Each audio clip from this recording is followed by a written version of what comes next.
YouTube channel सार्थक सञ्चारमा यहाँहरूलाई स्वागत छ। उपयोगी भिडियो नछुटाउनका लागि सार्थक सञ्चारलाई लाइक, कमेन्ट, सेयर र सब्सक्राइब गर्न नबिर्सनुहोला।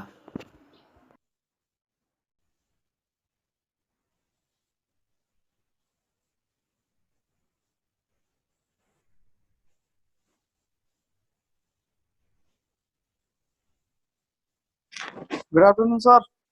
नमस्ते।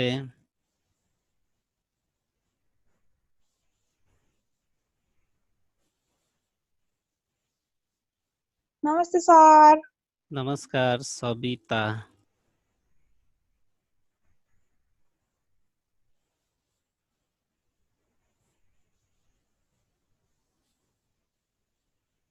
औपचारिक रूपमा म कक्षा अगाडि बढाउन चाहन्छु। बाहिर ननिस्कौँ, सबैलाई भनौँ स्वस्थ रहौँ, घरमै बसौँ। नमस्कार विद्यार्थी तथा पाठक वृन्द, म सहजकर्ता होमनाथ भट्टराई।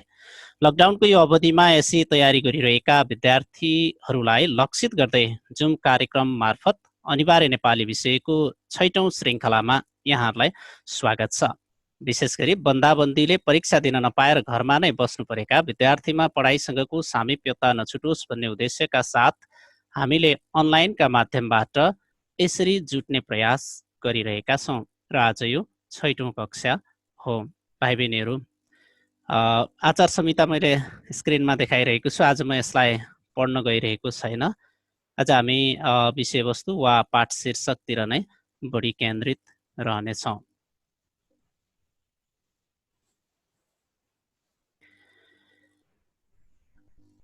मलाई लाग्छ तपाईहरु आज पूर्ण अनुशासनमा रहनुहुन्छ र आज हामी वाक्यमा प्रयोगसँग सम्बन्धित विषयलाई अलि विस्तृत रूपमा अध्ययन गर्नेछौँ।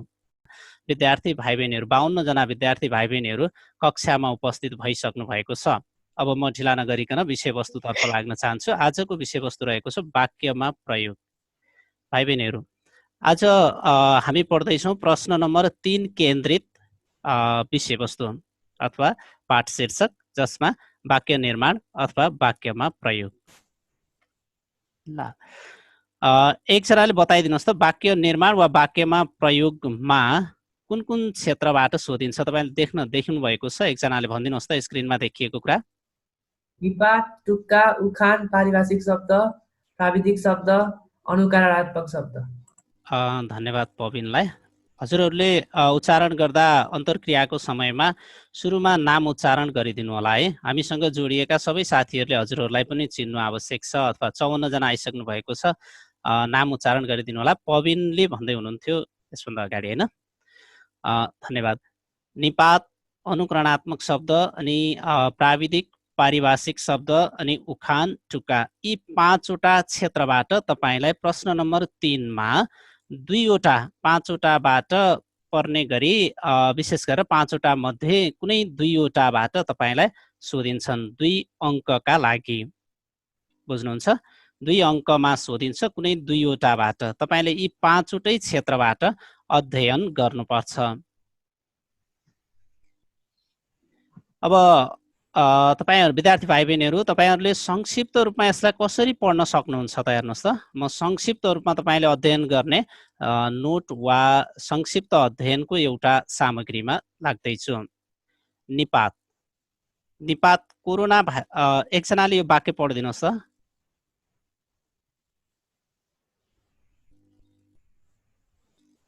एकजनाले पढिदिनुहोस् ल। कोरोना भाइरसका कारण बन्दी भएकाले आफू त घरमा नै बसिन्छ अघि।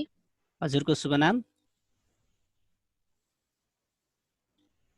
आकांक्षा अधिकारी। धन्यवाद आकांक्षा अधिकारी। यो निपातलाई वाक्यमा प्रयोग गरिएको वाक्य हो। कोरोना भाइरसका कारण बन्दाबन्दी भएकाले आफू त घरमा नै बसिन्छ हगी। यहाँ 3वटा निपात शब्द प्रयोग गरिएका छन्। तपाईले त, नै र हगी यहाँ हरियो मसीले देखाइएको छ र रेखाङ्कन पनि गरिएको छ। निपातलाई यसरी वाक्यमा प्रयोग गरिन्छ वा गर्नुपर्छ। त्यस्तै अनुकरणात्मक शब्द, एकजनाले पढिदिनुहोस् त यो वाक्य। परीक्षामा अप्ठ्यारो प्रश्न आएकाले सुरक्षाको निधारमा चिटचिट पसिना आएको छ। चिटचिट भन्ने शब्द अनुकरणात्मक शब्द हो। यसले क्रियाको अनुकरण वा नकल गर्दछ।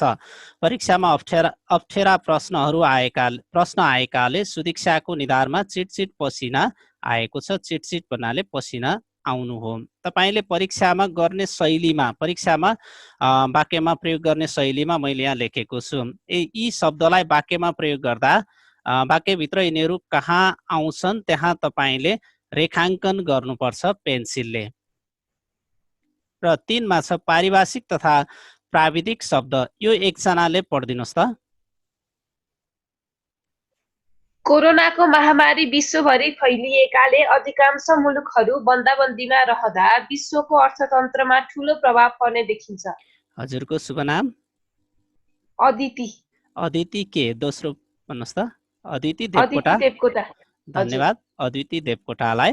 कोरोनाको महामारी विश्वभरि फैलिएकाले अधिकांश मुलुकहरू बन्दाबन्दीमा रहँदा विश्वको अर्थतन्त्रमा ठूलो प्रभाव पर्ने देखिन्छ। यो पारिभाषिक शब्द हो र विशेष गरेर तपाईलाई हामी पछि छलफल पनि गर्नेछौँ। कारण खुल्ने गरी वाक्यमा प्रयोग गर्नुपर्छ। हिजो मैले कुरा गर्दा प्रश्न नम्बर 9 मा चाहिँ वस्तुगत हुन्थ्यो, वस्तुनिष्ठ भएर व्याख्या गर्नुपर्छ भनिएको थियो। त्यसमा बढी बढाइ चढाइ र साहित्यिक अथवा चाहिँ अलि लम्ब्याउने प्रयास चाहिँ हुँदैन। तर प्रश्न नम्बर 3 मा सोधिने वाक्य निर्माण वा वाक्यमा प्रयोग गर्ने उखान टुक्का आदि इत्यादिबाट सोधिने प्रश्नको उत्तरका लागि तपाईले कारण खुल्ने गरी वाक्यमा प्रयोग गर्नुपर्छ। किन, कसरी भन्ने जस्ता प्रश्नको उत्तर आउने गरी। चौथो नम्बरमा रहेको छ टुक्का। यसलाई एकचोटि पढिदिनुहोस् त कसैले।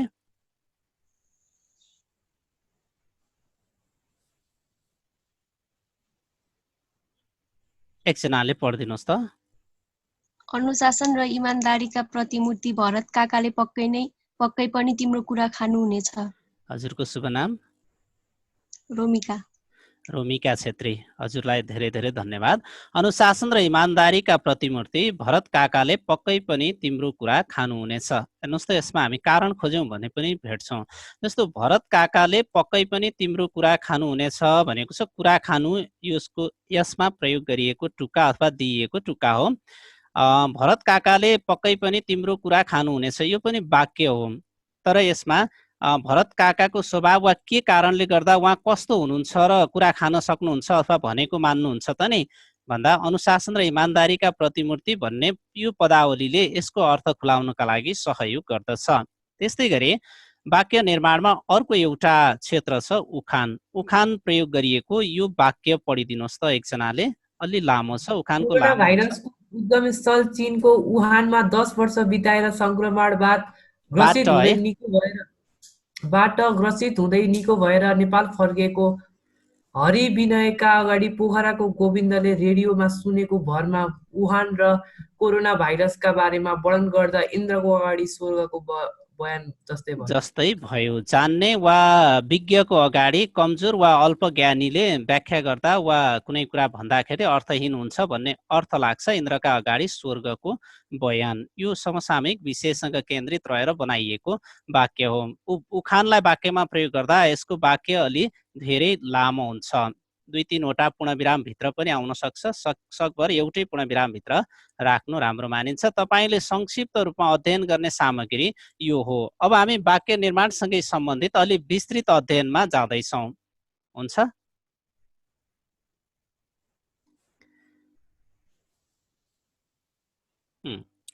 वाक्यमा प्रयोग भन्छ। तपाईलाई प्रश्न नम्बर 3 मा निर्देशन के हुन्छ कसले भन्न सक्नुहुन्छ? त्यो 3 को सुरुमा तल उखान टुक्का दिनुभन्दा माथि के भनेको हुन्छ एकचोटि भनिदिनुहोस् न, कसले भन्न सक्नुहुन्छ? निर्देशन भनिदिनुहोस् न एकचोटि, कस्तो स्वरूपमा सोधिन्छ?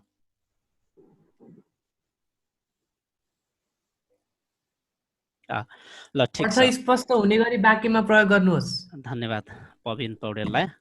अर्थ स्पष्ट हुने गरी वाक्यमा प्रयोग गर्नुहोस् भनेको हुन्छ। त्यहाँ वाक्यमा प्रयोग गर्नुहोस् मात्र भन्दैन। त्यसैले त्यो अर्थ स्पष्ट भन्ने पदावली वा शब्द समूह त्यसमा जोडिएको हुन्छ। त्यसकारणले विद्यार्थी भाइ बहिनीहरू तपाईहरूले कारण खुल्नुपर्छ, यसको मतलब अर्थ खुल्नुपर्छ वाक्यमा प्रयोग गर्दा।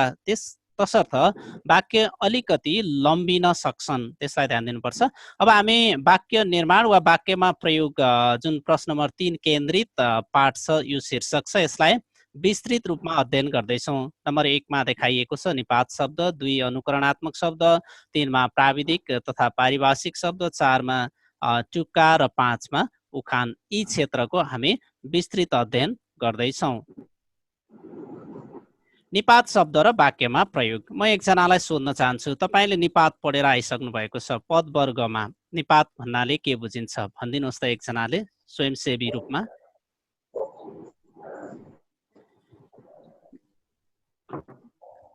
वाक्यमा कुनै अर्थ नदिने तर मिठास थप्ने। हजुरको शुभ नाम? मेरो शुभ नाम प्रदीप भण्डारी। प्रदीप भण्डारीलाई धेरै धेरै धन्यवाद। वाक्यमा यिनीहरूको स्वतन्त्र अर्थ हुँदैन, यसको मतलब स्वतन्त्र अर्थ हुँदैन, तर वाक्यमा प्रयोग भएर वाक्यको अर्थलाई चाहिँ मिठो बनाउने काम गर्दछन्, अथवा निपातको प्रयोगले वाक्यको अर्थ मिठो हुन्छ। यसको परिभाषा यसरी हामी बुझ्न सक्छौँ, आफ्नो खास अर्थ नहुने तर वाक्यमा प्रयोग भई भनाइमा जोड दिने खालका हुन्छन्, अर्थमा रोचकता वा रमाइलो वा मिठास पनि ल्याउँछन् प्रदान गर्ने, र कहिलेकाहीँ अर्थमा भिन्नता पनि, वाक्यको अर्थमा पनि थोरै भिन्नता ल्याउने वा थोरै प्रभाव पारेको हो कि भन्ने जस्तो देखिने पदलाई निपात भनिन्छ। यसले वाक्य स्तरमा प्रयोग हुँदा पदहरूसँगको निकटताका आधारमा अर्थमा भिन्नता ल्याउन सक्छ। जस्तै हेर्नुहोस् त, मैले यहाँ 3 वटा उदाहरण राखेको छु, एकजनाले यो पहिलो उदाहरण। प्रतीक्षाले नि सीतालाई बोलाइ। यहाँ चाहिँ प्रतीक्षा, यो नि शब्द निपात हो, रातो मसीले केरिएको छ अथवा रातो मसीमा राखिएको छ। प्रतीक्षा कर्ता हो, कर्तामा जोड पर्ने तरिकाले यसलाई प्रयोग गरिएको छ। दोस्रो वाक्य छ, पढिदिनुहोस् त एकजनाले। VIVO भिभो 1901, माइक्रोफोन बन्द गर्नु होला। प्रतीक्षाले सीतालाई नि बोलाइ। हजुरको शुभ नाम? प्रसिम पोखरेल हो। प्रतीक्षाले सीतालाई नि बोलाए। यो सीता भन्ने कर्म हो र नि भन्ने निपात शब्दले यसमा कर्मलाई जोड दिएको छ। अर्को तेस्रो वाक्य छ, एकजनाले पढिदिनुहोस् त।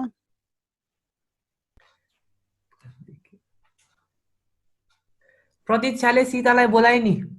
पविन पौडेल, धन्यवाद। प्रतीक्षाले सीतालाई बोलाए नि, यो एउटै वाक्य हो। हेर्नुहोस् त, तपाईँले देख्नु भएको छ, एउटै वाक्य हो, एकचोटि निपात बीचमा आएको छ, फेरि दोस्रो चोटि पनि बीचमा आएको छ, तर कर्मलाई जोड वा कर्ममा जोड पर्ने तरिकाले, कर्ममा जोड दिने तरिकाले आएको छ, र अर्को चाहिँ वाक्यको अन्तिममा आएको छ र क्रियामा जोड दिने तरिकाले प्रयोग गरिएको छ। यसरी तपाईँहरूले निपातलाई वाक्यको बीच वा अन्त्यमा अथवा सुरुमा पनि प्रयोग गर्न सक्नुहुन्छ। आज 69 जना भइसक्नु भएको छ। अहिलेलाई भने फेरि निपातकै प्रयोगमा हामी जाँदैछौँ। केही निपात शब्दहरू तपाईँलाई मैले पद वर्गमा सजिलो होस् भन्नका लागि निपात पहिचान गर्ने आधारहरू पनि मैले यहाँ राखिदिएको छु। हेर्नुहोस् त, स्वतन्त्र अर्थ नभए पनि वाक्यमा क्रियाशील हुँदा अर्थवान हुने, यो तरिकाले हामी पहिचान गर्न सक्छौँ। यो आश्रित शब्द हो, यो अरूसँग आश्रित हुन्छ। हामीले यसभन्दा अगाडि 3 वटा वाक्य हेऱ्यौँ। कर्तासँग आश्रित थियो एकचोटि, अनि दोस्रोमा कर्मसँग आश्रित थियो, तेस्रोमा केसँग आश्रित थियो भनिदिनुहोस् त?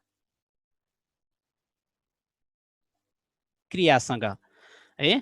त्यसैले यो आश्रित शब्द भएकाले वाक्यबाट निकाल्दा पनि संरचना नभत्किने, यसको मतलब त्यसलाई निकाल्दा पनि वाक्यको अर्थमा भङ्ग चाहिँ हुँदैन, वाक्यको संरचना भत्किँदैन। वाक्यको आरम्भ, बीच तथा अन्त्यमा आए वाक्यको अर्थ मिठो बनाउने शब्द हो निपात शब्द।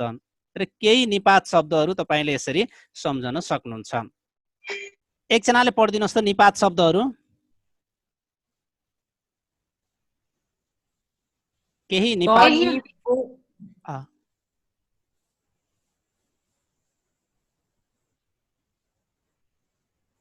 पढिदिनुहोस्। त, नि, पो, अ, नै, न, र, रे, अरे, कि, क्यारे, क्या, प्यारे, खै, नाइ, लौ, सके, हगी, केरे, चाहिने, ल, ता, लु, चाही, कुन्नी, खै, पनि, बा, बरु, सायद, तपाईँहरूको हजुरको ठेगाहरू। थेगोहरू धन्यवाद धन्यवाद थेगोहरू पनि निपात शब्दमा पर्छन्। यो रको प्रयोग छ नि, र देख्नु भएको छ नि यहाँ है, तपाईँलाई म यसमा जोड दिन्छु। र चाहिँ कहिलेकाहीँ जस्तो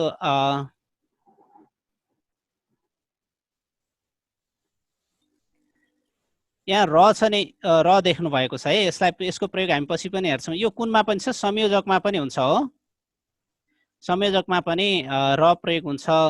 त्यसैले निपातमा प्रयोग हुने तरिका चाहिँ फरक हुन्छ। निपातमा संयोजकको रूपमा प्रयोग गरेर मिल्दैन। हेर्नुहोस् त, यहाँ एउटा वाक्य छ, खै साथी त घरतिर पो लागेछन् हकी भन्दै राम पनि खेल्न गएछन् नि त। यहाँ रातो रङले राखिएका शब्दहरू के हुन्? निपात शब्दहरू हुन्। यसरी तपाईँ वाक्यमा आएका निपात शब्दहरू प्रयोग पहिचान गर्न सक्नुहुन्छ। निपात र अन्य वर्ग, हेर्नुहोस् त, निपातको वाक्यमा प्रयोग र अन्य वर्ग। निपात शब्दहरू अन्य वर्गमा पनि अथवा तिनीहरू वर्ग विचलन भएर पनि आउन सक्छन्। अरे, एकजनाले पढ्नुहोस् त। अरे त्यो कलम पनि हरायो, अरे अरे बेहोसी टाक त लगा। हेर्नुहोस् त, धन्यवाद अदितिलाई। त्यो कलम पनि हरायो, अरे अरे भन्ने शब्द यसरी अन्त्यमा निकाल्दा पनि अर्थ नबिग्रने तरिकाले आएको छ भने यो निपात हो।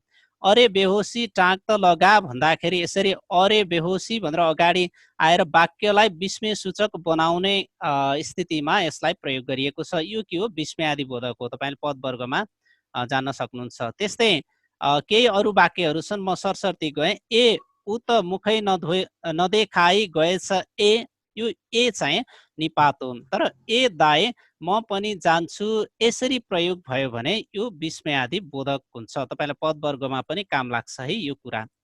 त्यस्तै कि भित्र आउँ कि यसरी उच्चारण, यसरी वाक्यमा प्रयोग हुँदाखेरि यो निपात हुन्छ। त्यो सर्प हो कि डोरी हो? हेर्नुहोस् त, कि चाहिँ हजुर निपातलाई आरम्भमा राखेर वाक्य बनाउनु न एउटा। लौ, तिमीले कस्तो कुरा गरेका हौ?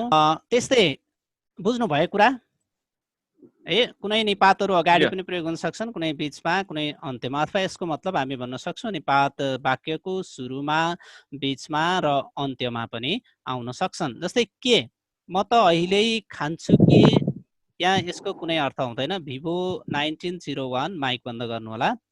अनि त्यस्तै त्यसले के खान्छ भन्यो भने यो के हो? सर्वनाम हो। त्यस्तै तको प्रयोग हेर्नुहोस् त, कुनैमा संयोजक पनि हुन सक्ने अवस्था रहन्छ। त्यस्तै न ऊ चोर न हो, निपात हो। न ऊ आयो, न म आएँ, यो संयोजक हो। त्यस्तै नाइ, अनि त्यस्तै रको प्रयोग अघि मैले कुरा गरेको थिएँ। हेर्नुहोस् त, धेरैचोटि सोधेको पनि छ र।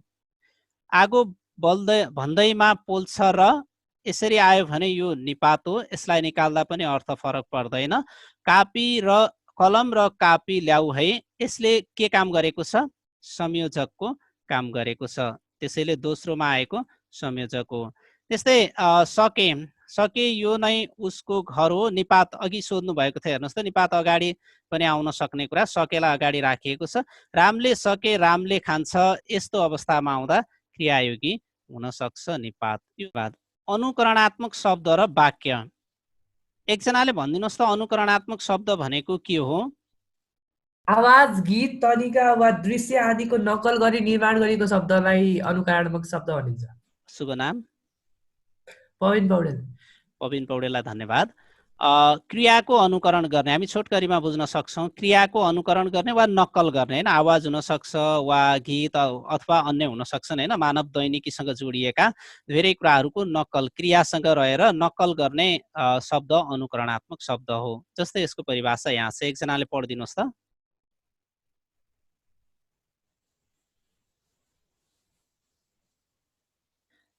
विद्यार्थी भाइ बहिनीहरू, एकजना ल भोलिन्टियरले, स्वयंसेवी रूपमा।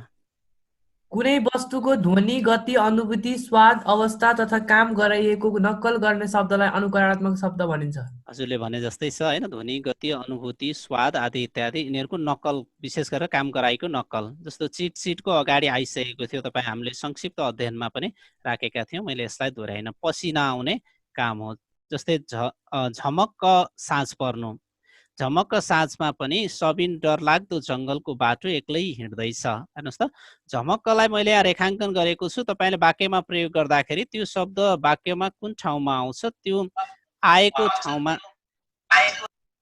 रेखाङ्कन गर्नु होला है, नबिर्सनु होला, रेखाङ्कन गर्न भ्याउनु भयो। त्यस्तै सरासर जानु वा काम गर्नु। हेर्नुहोस् त, विद्यार्थीहरू विद्यालय छुट्टी भएपछि सरासर घर गए। यसरी कुनै पनि काम वा गति, ध्वनि, अनुभूति, स्वाद अवस्था आदिको नक्कल गर्ने शब्द नै अनुकरणात्मक शब्द हो। अनुकरणात्मक शब्दबाट पनि तपाईँलाई वाक्यमा प्रयोग गर्न सोध्न सक्छन्। केही अनुकरणात्मक शब्दहरू मैले यहाँ राखेको छु, हेर्नुहोस् त। जस्तो अक्कमक्क, दोधारमा पर्नु, यसको अर्थसहित तपाईँले सबभन्दा पहिला वाक्यमा प्रयोग गर्नका लागि त्यसको अर्थ बुझ्नुपर्छ। तपाईँले नै अर्थ बुझ्नु भएन भने वाक्यको अर्थ खुल्दैन। त्यसैले अर्थ बुझेर मात्र वाक्यमा प्रयोग गर्नुहोला। अकमक्क हेर्नुहोस् त, दोधारमा पर्नु। तपाईँले आवश्यक पर्छ भने यसलाई टिप्न सक्नुहुन्छ। कपाकप एसईमा र एसएलसीमा सोधिएका प्रश्नहरूमध्येबाटै लिइएका छन्। त्यस्तै कपाकप खानु, कलकल पानी बग्नु, अनि किटिक्क टोक्नु, कुरुम कुरुम चपाउनु, क्वा क्वा रुनु, घुक्क घुक्क पनि रुनु हुन्छ। त्यस्तै कुहु कुहु कोइलीको आवाज, खुसुक्क भाग्नु वा चोर्नु, खुसु खुसु कुरा गर्नु, गदगद खुसी हुनु, चटक्क छोड्नु, चुर्लुम्म डुब्नु। यसपछि एकजनाले पढिदिनुहोस् त।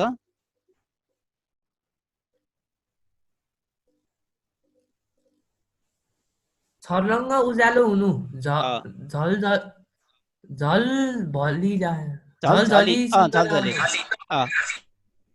झलमल्ल बत्ती बल्नु, टह टह जुन लाग्नु, टुक्क आउनु, ढकमक्क ढाक्नु। अर्को पनि पढिदिनुहोस् त पविनजी। तप तप चुइनु, निथ्रुक्क भिज्नु, प्याट्ट पिट्नु। त्यस्तै फटाफट हिँड्नु, भुसुक्क निदाउनु अथवा बिर्सिनु, मुसुक्क हाँस्नु। अर्को एउटा स्वाट्ट पिउनु, हस्याङ फस्याङ आत्तिनु, भुर्र उड्नु।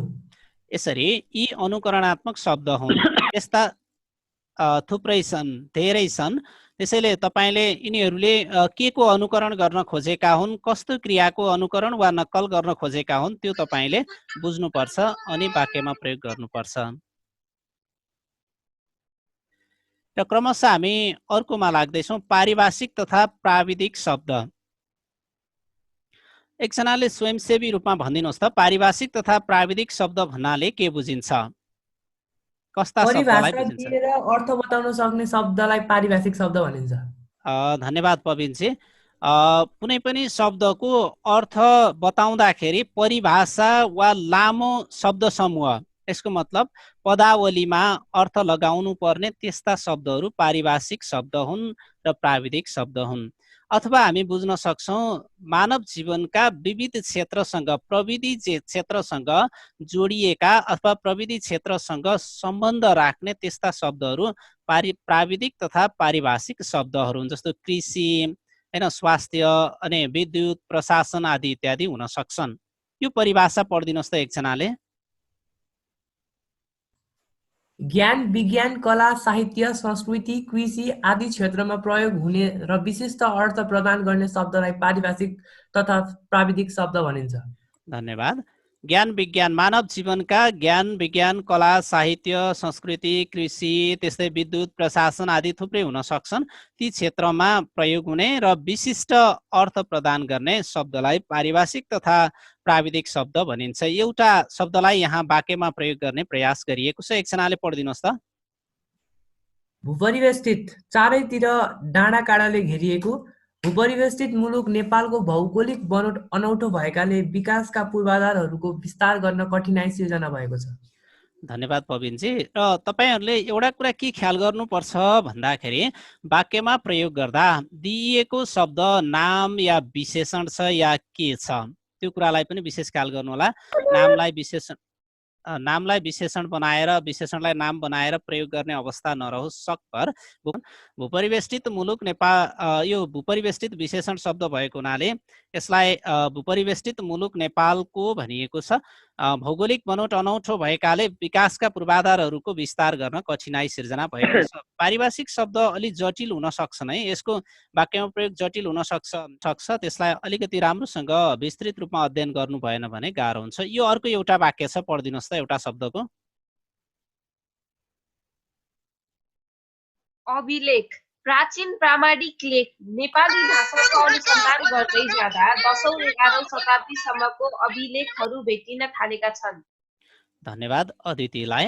अभिलेख भनेको प्राचीन प्रामाणिक वा कुनै इतिहासलाई व्यक्त गर्ने प्रमाणित गर्ने लेखहरू हुन्। अभिलेख भनेको नेपाली भाषाको अनुसन्धान गर्दै जाँदा 10औं 11औं शताब्दीसम्मका अभिलेखहरू भेटिन थालेका छन्। यसरी पारिभाषिक तथा प्राविधिक शब्दहरूलाई तपाईहरुले वाक्यमा प्रयोग गर्न सक्नुहुन्छ।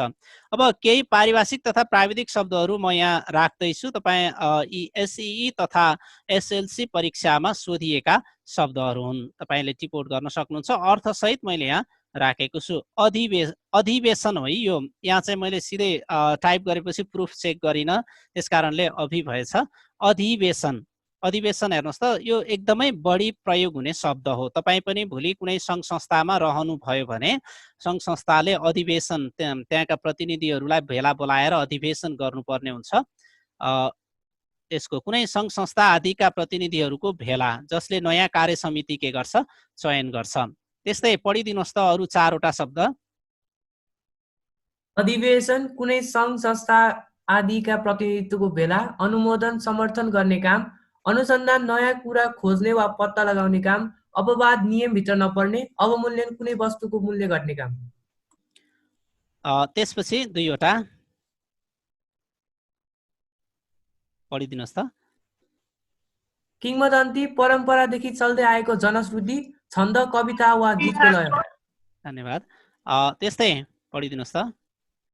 गुरुत्वाकर्षण एक पिण्डले अर्को पिण्डलाई तान्ने शक्ति, दर्शन जीवन जगतलाई हेर्ने दृष्टि। तपाईले विज्ञानमा पढ्नु भएको छ गुरुत्वाकर्षण भन्ने। अर्को पढ्नुहोस् त। दास प्रथा राख्ने प्रथा, पुञ्ज वन्य जन्तु र वनस्पति संरक्षण गर्ने क्षेत्र।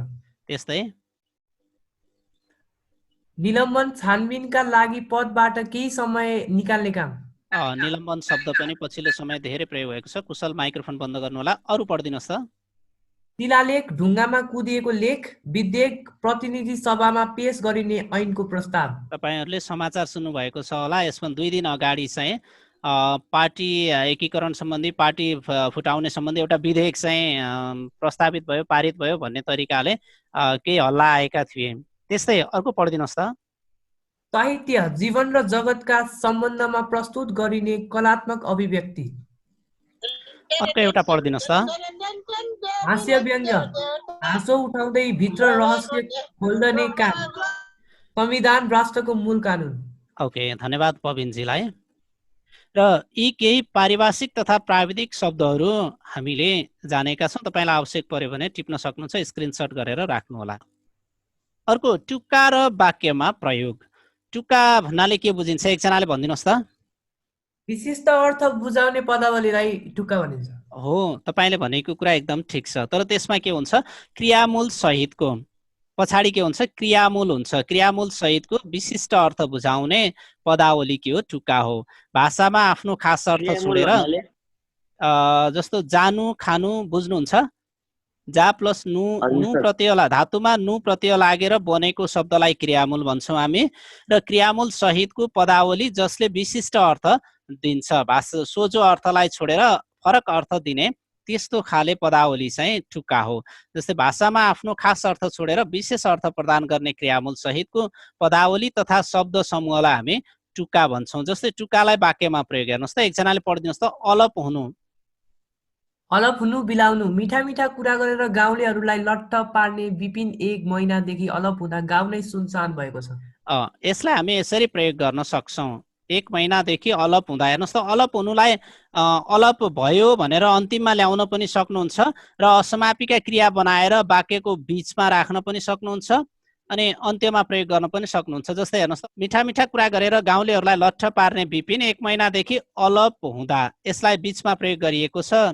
असमापिका क्रिया जस्तो बनाएर बीचमा प्रयोग गरिएको छ। यसरी तपाईहरुले बीचमा प्रयोग गर्न पनि सक्नुहुन्छ। त्यस्तै गरी अर्को वाक्य हामी हेर्न सक्छौं टुक्काको वाक्यमा प्रयोग। एकजनाले पढिदिनुस् त।